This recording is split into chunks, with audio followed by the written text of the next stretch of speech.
Hey, good morning. Welcome to another Wake Up Well. We are continuing in our series on life after lockdown, and this week we're thinking about this whole area of justice in an age of injustice. As we think around the beatitude that Jesus spoke when he said, "Blessed are those who hunger and thirst for righteousness."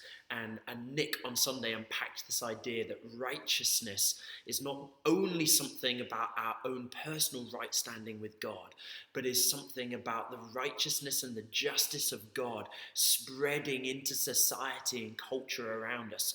Are we those who are hungering and thirsting for the right ways of God, the just ways of God to be at work in society around us? And we get to be a part of it as we hunger and thirst for that.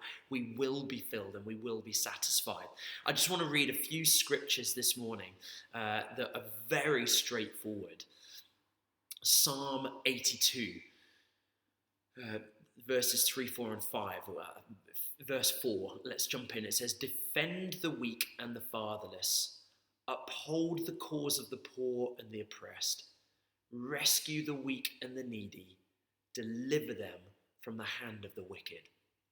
I mean, it's fairly straightforward, isn't it? It is as it says. Isaiah 1, verse 17 says something similar. It says, "Learn to do right. Seek justice. Defend the oppressed. Take up the cause of the fatherless and plead the case of the widow." And again in James 1 verse 27, we see it say this: "Religion that God our Father accepts as pure and faultless is this, to look after orphans and widows in their distress and to keep oneself from being polluted by the world." Guys, these verses are really clear and really straightforward. As followers of Jesus, we are called to be like him in defending the weak and the fatherless, in looking out for the oppressed, the widows, the orphaned, and to bring life, to stand up for them, to fight their cause. And I find it really fascinating that verse in Isaiah chapter 1, it's in the context actually of worship, of God being very blunt in saying, look, all these offerings and sacrifices that you're making, that you call worship, I'm fed up of them. All these festivals, these religious festivals that you have, which originally were meant to be about a focus on me, but you've got so caught up in the celebrations, you've lost the point. All these religious activities, all your songs, all your prayers, they're completely meaningless unless they actually come from a willingness to become like the one we worship. I was listening to a podcast the other day which was asking the question, how do we know when we've truly worshipped? And I thought about that, and for me, I've come to the conclusion, I know when I've truly worshipped when I have actually humbly become a little bit more like Jesus, the one that I worship. You know, we become like the one we behold.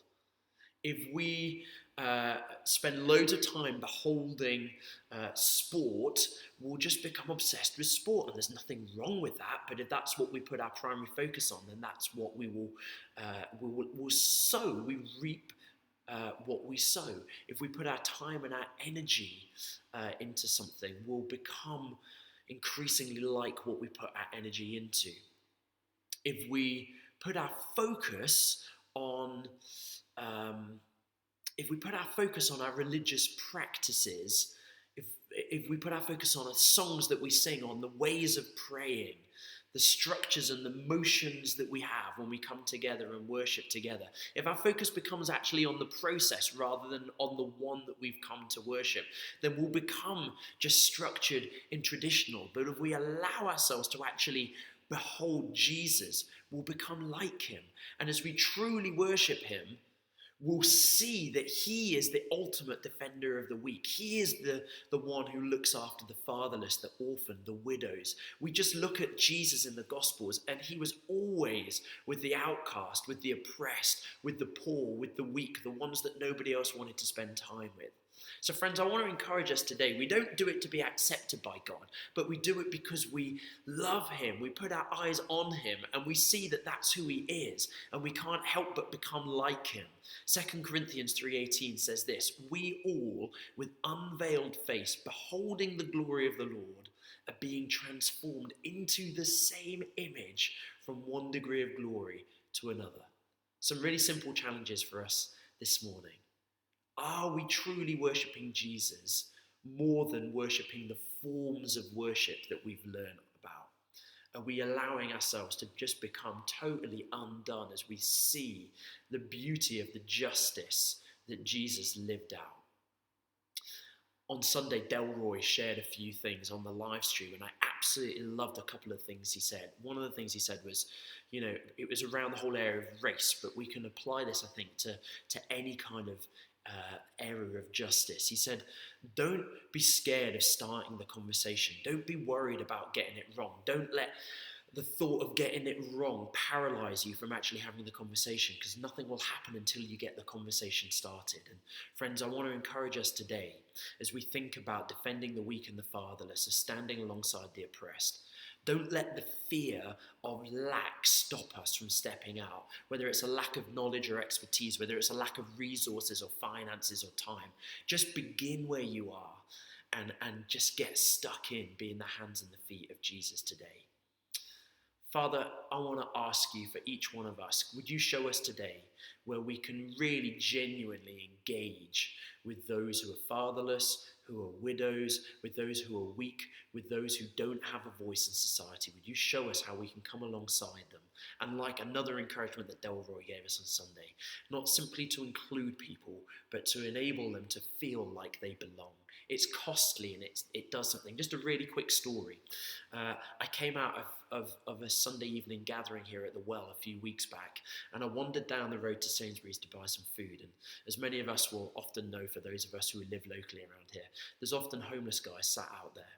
And I did the usual thing of buying him a sandwich and so on, but I really felt, actually I want to sit and chat to this guy. So for about 30 minutes, I just sat on the floor and I chatted with him. Beginning of the conversation, he kind of said, I came down here because there was a church and I thought I might kind of find some hope from all the people spilling out of church, and I was wrong. Anyway, I was really hurt by that comment, and I said, Jesus, would you show me how I can bless this guy? Anyway, I just sat with him, not knowing what on earth I had to give. After 30 minutes, he looked at me again and he said, you know what, I've changed my mind. The fact that you just sat here and chatted to me has changed my mind. I found hope in this conversation tonight, and that just blew my mind. I thought I had to come with some sort of material response or even some great word of knowledge for him that would unlock something in his life. But actually, just the simplicity of sitting and allowing him to feel like he belonged.